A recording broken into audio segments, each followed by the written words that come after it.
Market లో invest చేసి మీ డబ్బులు డబుల్ చేసుకోవాలనుకుంటున్నారా? విజయవాడలో జరిగే సుందరరామిరెడ్డి గారి లైవ్ సెమినార్ కి అటెండ్ అవ్వండి.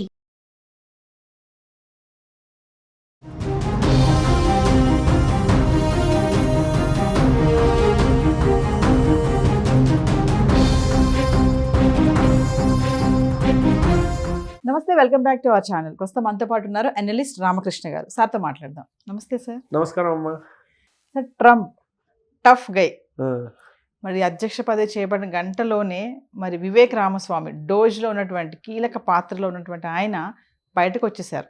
అంటే కారణాలు ఏమై ఉంటాయంటారు? ఒక్కసారి దాని గురించి మాట్లాడుకుందాం. మనకి హ్యూమన్ నేచర్ ఏంటంటే కాన్స్పిరసీస్ బాగా ఇష్టపడుతూ ఉంటాం. కాబట్టి ఇలాంటి జరగగానే అందరికీ అబ్బో ఏమైపోయిందని ఒక క్యూరియాసిటీ ఉంటుంది ఖచ్చితంగా. దీని ముందు అసలు డోజ్ అనేది ఎందుకు వచ్చిందో మీకు జస్ట్ ఇన్ఫర్మేషన్ కోసం. డోజ్ అంటే డిపార్ట్మెంట్ ఆఫ్ గవర్నమెంట్ ఎఫిషియన్సీ. అంటే ఏమైంది, గవర్నమెంట్ కాలక్రమేణా అలా అలా అలా పెరుగుకుంటూ పోయి వాటిలో చాలా డిపార్ట్మెంట్లు పెరిగిపోయాయి. కాబట్టి వాటిని ఒక రకమైన లైపోసక్షన్ సర్జరీ లాంటిది చేసి మొత్తం అంతా షేప్లోకి తీసుకొద్దామనే ఒక ఉద్దేశం ఎప్పటి నుంచో రిపబ్లికన్స్లో ఉంది. అందులో రిపబ్లికన్ పార్టీలో లేకపోయినా ఇలాన్ మస్క్ అనే అతను ఎప్పటి నుంచో ఆ విషయం చాలా బహిర్గతంగా మాట్లాడుతూనే ఉన్నాడు. వివేక్ రామస్వామి కూడా రిపబ్లికన్ కాబట్టి ఆయన కూడా ఈ విషయం మీద చాలా క్లియర్గా ఉన్నారు. వాళ్ళ ఐడియాలజీస్ మ్యాచ్ అయ్యాయి కాబట్టి ఆయన కలిసి విధి విధానాలను రూపొందించి ఇది ఎలా వర్కౌట్ అవుతుంది, ఏం చేయొచ్చు, ఇలాంటివన్నీ వాళ్ళు ఇది ప్రతిపాదించారు. అయితే అవంతా ప్రతిపాదన ఎప్పుడు దాకా, జనవరి 20 దాకా అది ఎప్పుడు ప్రతిపాదనలు దానే ఉంటాయి. ఎప్పుడైతే గవర్నమెంట్లోకి వచ్చారో అది దానికి ఒక నిర్దిష్టమైన డిపార్ట్మెంట్ కింద అయింది. ఒక అఫీషియల్ స్టేటస్ అనేది వచ్చినప్పుడు ఏమవుతుందంటే, అఫీషియల్ స్టేటస్ వచ్చినప్పుడు దానికి కొన్ని పరిధులు ఉంటాయి, కొన్ని నియమాలు ఉంటాయి. ఎవరు పడితే వాళ్ళు అక్కడ వర్క్ చేయడానికి వీల్లేదు కదా. ఇప్పుడు ఏమైంది, వివేక్ రామస్వామి అనే అతను ప్రెసిడెంట్ అవ్వడానికి పోటీ చేశాడు. తర్వాత ట్రంప్ని ఆయన బాగా సపోర్ట్ చేశారు. సపోర్ట్ చేసి చాలా మటుకు ఆయన బహిర్గతంగా ఇవి మాట్లాడుకున్నారు. ఆయనకి ఏమనిపిస్తే అవన్నీ చాలా క్లియర్గా చెప్పాడు, విధి విధానాలు నేను. సో ఏమనుకుంటారంటే, ఇదిగో ఏదో చెప్పాడు దానివల్ల ఇది చేసేసారు. లేదు దాన్ని ఏమంటారు, గవర్నమెంట్ భారతీయులను పక్కకి తీసేస్తున్నారు, ఇంతే ఇండియన్స్ అందరినీ పక్కకి తీసేస్తారు. మనం ఆయన ఇండియన్నే టెక్నాలజీ అడ్వైజర్ కింద తీసుకున్నారు, అది మనం మర్చిపోయాం. అంత పెద్ద పదవి, చాలా పెద్ద పదవి ఇచ్చారు చాలా యంగ్ పర్సన్కి, అది మర్చిపోయాం. చాలామంది ఇండియన్ ఆరిజిన్ పర్సన్స్ని వాళ్ళ అడ్మినిస్ట్రేషన్లోకి చాలా కీలకమైన పదవుల్లోకి అందరినీ పిలిపించాడు, మర్చిపోతున్నాం. ఒక ఆయన పక్కకి వెళ్ళాడనే తెలుసు, తప్పించారని కూడా కాదు. ఇప్పుడు ఏంటంటే మనం ఆలోచించాల్సింది ఏంటంటే, వివేక్ రామస్వామి అనే అతను ప్రెసిడెంట్ అవ్వాలనే కోరికతో పోటీ చేశాడు, అవ్వలేదు. ఆయన క్యాండిడేట్ కింద నామినేట్ అవ్వలేకపోయాడు. ఆయన యంగ్ ఉన్నాడు. ఆయన ఏంటంటే ఆయన తాలూకా పొలిటికల్ జర్నీని ఒక అడుగు ఒక్కొక్కటి ముందుకు వెళ్దాం అనుకుంటాడు, ప్రస్థానం వెళ్ళాలి కదా. కాబట్టి ఇప్పుడు ఒహాయో స్టేట్లో ఆయన గవర్నర్గా పోటీ చేద్దాం అనుకుంటున్నాడు. నెక్స్ట్ ఇప్పుడు ఒక స్టేట్ గవర్నర్ అవుతూ ఇలాంటి డిపార్ట్మెంట్లో ఆయన ఉండడానికి వీల్లేదు, అర్థమైందండి. కాబట్టి ఆయన పక్కకి వెళ్ళాలి. మరి ఇంతకుముందు ఉన్నాడు కదా అంటే, ఇంతకుముందు ఆయన పోటీ చేద్దాం అనుకోలేదు. ఇది ఒక గవర్నమెంట్ డిపార్ట్మెంటు కాదు, మనం అలా అర్థం చేసుకోవాలి. ఎప్పుడైతే దానికి ఒక లీగల్ శాంక్టిటీ వచ్చి అదొక డిపార్ట్మెంట్ కింద మారిందో, దానిలో ఎవరు పని చేయాలనుకున్న వాళ్ళ దాని మీద కొన్ని ఆంక్షలు ఉంటాయి. ఆ ఆంక్షల్లో భాగంగా వాళ్ళు దాన్ని ఏమంటారు, ఇంకే పదవి చేపట్టకూడదు అని ఉందనుకోండి, అలాంటప్పుడు ఈయన చేపట్టకూడదు కదా. కాబట్టి ఆయన వెళ్ళాడు. ఆయన రిపబ్లికన్ పార్టీలో చాలా ఇంపార్టెంట్ వాయిస్ అన్నది మనకి ట్రంప్ ప్రతిసారి చెప్తున్నాడు రకరకాల చర్యల ద్వారా. కాబట్టి ఆయన ఏం పక్కకు పెట్టేయలేదు. అండ్ ఇక్కడతో ఆయన ప్రస్థానమే ఆగిపోలే. ఇంకా ఇన్ఫ్యాక్ట్ చెప్పాలంటే చాలా షార్ట్ స్పాన్లో, అతి కొద్ది కాలంలో చాలా పెద్ద ఇంపాక్ట్ క్రియేట్ చేసిన ఒక వాయిస్ ఎవరైనా ఉన్నారంటే, అంటే చాలా లాజికల్గా, ఒక మంచి తర్కంతో ఒక మంచి ఇంపాక్ట్ క్రియేట్ చేసిన వాళ్ళు ఎవరైనా ఉన్నారంటే ఈ మధ్య కాలంలో ప్రపంచంలో ఎక్కడైనా వెతకండి, మొత్తం ఓవరాల్ దీనిలో one of them is Vivek Ramaswamy. చాలా యంగ్, డైనమిక్, క్లియర్.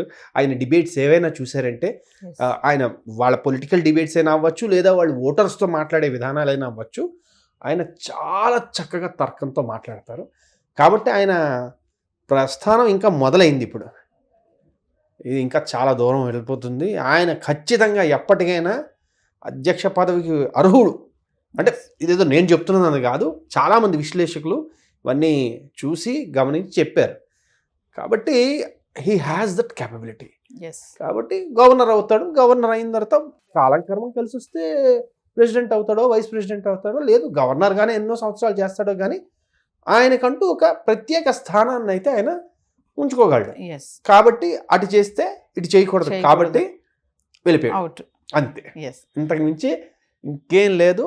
ఇంతకు మించి ఏమైనా ఆలోచించే ఉంటే మనం మస్తు విభేదాలు అట్లాంటివి అదే ఇలాంటివి ఏమైనా అనిపిస్తే మీలో మంచి రైటర్ ఉన్నాడు అనుకుని కృష్ణానగర్కి వెళ్తే బెటర్ అంతే. అంతకు మించి ఇంకేం లేదు. మిగిలినవన్నీ డోజ్ అన్నారు కదా, డిపార్ట్మెంట్ ఆఫ్ గవర్నమెంట్ ఎఫిషియన్సీ చేసే పనులు ఏంటి సార్ అసలు? అంటే ప్రతి డిపార్ట్మెంట్ని ఒకసారి ఐడెంటిఫై చేసి, ఇప్పుడు అసలు ఈ డిపార్ట్మెంట్ ఎగ్జిస్టెన్స్ అవసరమా లేదా?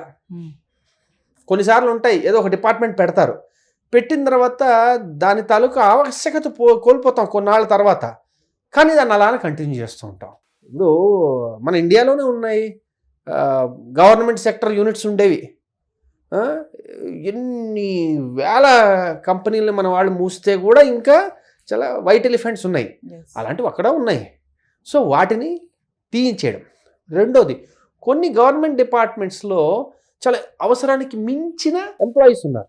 సో ఆ డిపార్ట్మెంట్స్ని స్లిమ్ డౌన్ చేయడం, ఎఫిషియెంట్గా తయారు చేయడం. ఎందుకంటే ఇప్పుడు ఇది ఒక పని చెయ్యాలి, ఆ పని అవ్వట్లేదు. ఉదాహరణకి FDA ఉంది, ఫుడ్ అండ్ డ్రగ్ అడ్మినిస్ట్రేషన్ ఉంది. అది చేయాల్సిన పనులు అది చేయట్లేదు అనుకోండి, దానికప్పుడు చాలా క్లియర్గా ఇస్తారు మ్యాండేట్. ఓకే, ఇవి అవుట్కమ్స్ ఉండాలి, అది జరగట్లేదు, కమన్ ఎలా జరుగుతారో నాకు విధి విధానాలు మీరు రూపొందించండి, నాకు ఆ ప్రణాళిక చూపించండి.